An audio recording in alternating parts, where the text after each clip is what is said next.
Alright guys, today I'm going to start the process of installing some exterior lights. I'm going to do an unboxing here of everything, let you see what all I got, and we'll get started. I may just figure out where I want everything for sure, and I'm not sure if I'll get into the actual mounting of it today. I'm actually on a job. We're waiting for mud to dry. We ran out of drywall on another one we were hanging, and this one we came over and put a coat on. I got fans and the heat on, and I'm trying to get it to dry so we can sand it this afternoon and have something to do. So I figured might as well start this process while I'm waiting around. All right, so for the back of the trailer, I don't know if this is going to be overkill. I've never actually had any light bars. I've got this aux beam, and I'll link a description down below.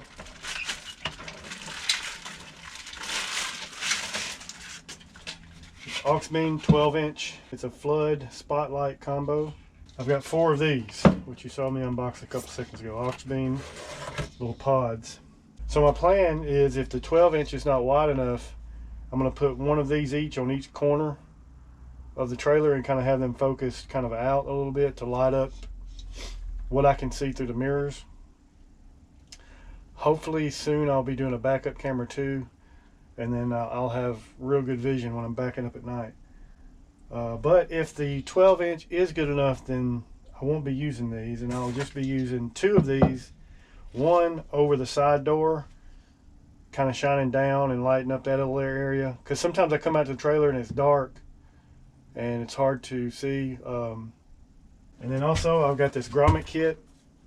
Wasn't sure what size grommet I would need for the wires where they go through the skin of the trailer.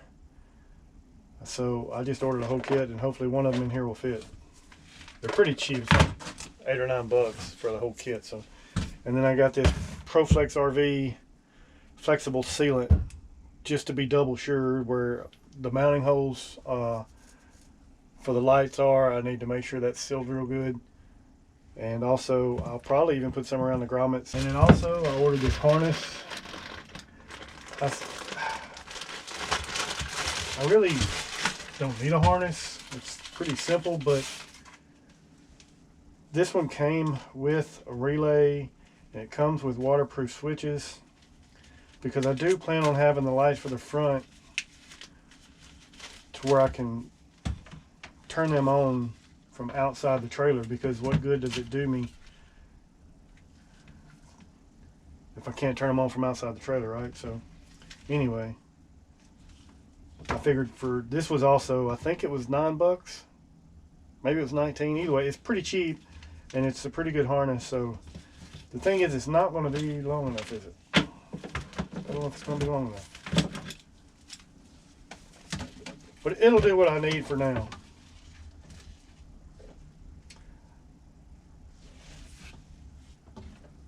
Yeah, I may have to extend this harness, but we'll see. But it does come with a relay and an inline fuse and 2 switches. I thought I had ordered one that was long enough to go from the front to the back of the trailer. Okay, so I've come to the conclusion that I either have to build a bracket to mount that 12-inch light bar on, or just use the 2 pods in the corner. The 2 pods in the corner, I can just mount them right in here. So the bracket won't be that bad. I mean, all I really got to do is just take a piece of metal and cut it out square and paint it. Okay guys, so here's where we're at. I've been messing around with this thing for a couple hours now, and I got a lot of thinking, a lot of planning. So I've got this light. Got this light right here over the door. Got it mounted up there. I'm going to temporarily wire that light up so that I can test it tonight and see. I'm wondering maybe if it will spill enough light out to the tongue of the trailer to where I don't have to do the one on the tongue of the trailer. Alright guys, what's up? Quick update. First time I've had time to work on the lights in a few days, but I showed you guys the other day I've got the one over the side door, and now I've got 3. I had to make a little bracket for this, and then I got to pick up some shorter bolts. But got these 3 up. This is probably going to be overkill, but that's usually the way I do anything anyway. So not much to show inside here. I've ever put everything back together. It's kind of getting dark on me. I mean, it's just wiring. I got a hot in the ground running all the way across, running up to here, and then I'm out of wire. So to get, I don't want to take all this apart, because to get my battery compartment off, I've got to take my tool cubby off, and I'm just not going to do that. So it's not really what I would want to do, but I'm just going to run the wires to here, and then down the center of the trailer, and then to the nose and down, so that I don't have to have another hole in the front. I think I've decided against putting the light on the tongue of the trailer. I don't really need that, honestly, thinking about it. My backup lights on my truck are so bright. So yeah, I'm gonna run the wires down through the nose, out the floor, and then I've got a couple of those little plastic battery boxes out there, and then I'm gonna put the switches in there, so that if I come out at night, the trailer's locked up, I can just easily walk over there and flip the switches on, and I'll have light and be able to see. That's basically all I like. It's just finishing up all this wiring. So hopefully tomorrow I'll be doing that, and get that finished up tomorrow afternoon sometime, and then we'll get a video of the finished product and testing it at night. So that's where I'm at. I'll catch you guys up later. All right, what's up, guys? Tried to film this video yesterday, and turns out I shot a freaking time-lapse video, so went to edit this morning and discovered that, so I'm going to redo this. So just finished up the exterior lighting on the trailer. Did not film the install process. I mean, it's really not much to see anyway. It's drilling a few holes, pulling a bunch of wires. So anyway, so what we got these 3 lights back here. I've still got to go pick up some shorter bolts to neaten this up a little bit. So we got these 3. This is a spot light floodlight combination, and the other 2 are just spotlights. So yeah, so wiring comes across the back of here, up through here. Still need to neaten that up a little bit. I kind of forgot to do that yesterday. And then runs along here. I mentioned another, I didn't want to take this out. It's too much trouble, so I just ran these down the center of the trailer. I don't really like this, but I've never had an issue ever where I've caught this wire from my lights, so I really don't think I'm gonna have an issue with anything catching on these lights or these wires. So yeah, it comes up to here, and then I got a little bit of a rat's nest back there. It's not too bad, but you'll never see that, so it's fine. And then I mounted the relay right here, and here would be the fuse. I came off my inputs for the surge protector, so I don't have to go to the battery. That battery's already pretty full of stuff. I think that I'm going to wind up getting a bus block for my power and ground, and then I can neaten this up even further. But anyway, yeah, it comes off of here and then runs back through there, over there, down the trailer, because I already had a hole in the front of the trailer for something else. To the front of the trailer, and then of course I got that light there, and then it comes out to the front of the trailer to this right here. I got these waterproof switches. It's supposed to be waterproof, hopefully. Flip those on and you have lights.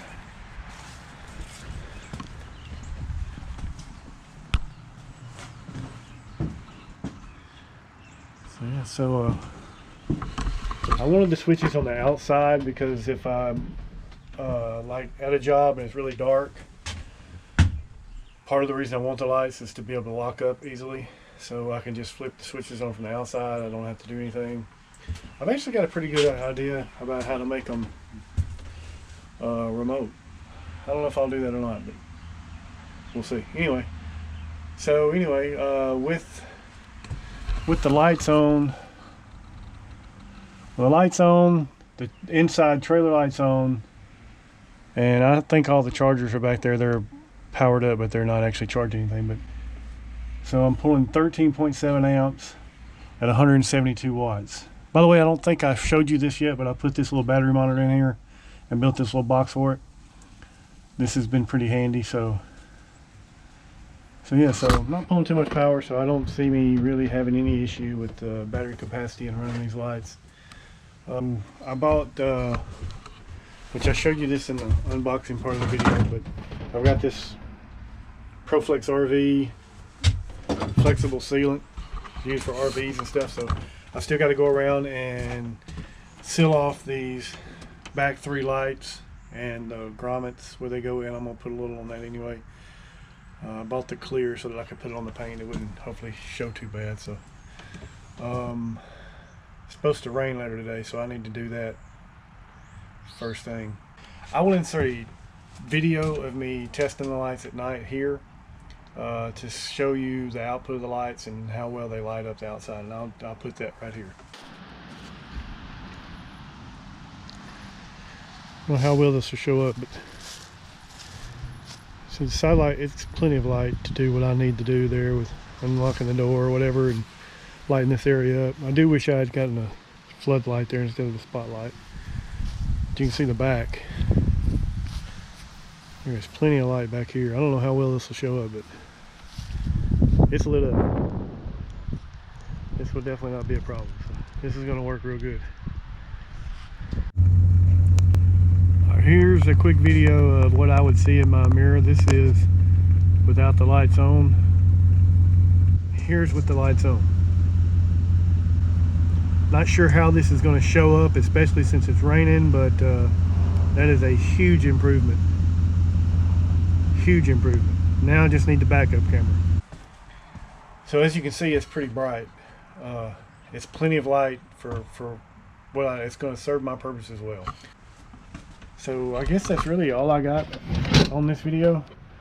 I appreciate you guys watching. Make sure to check out my other videos. I've got my workflow videos on there, which is what I'm calling them. I stole that name from a guy on YouTube.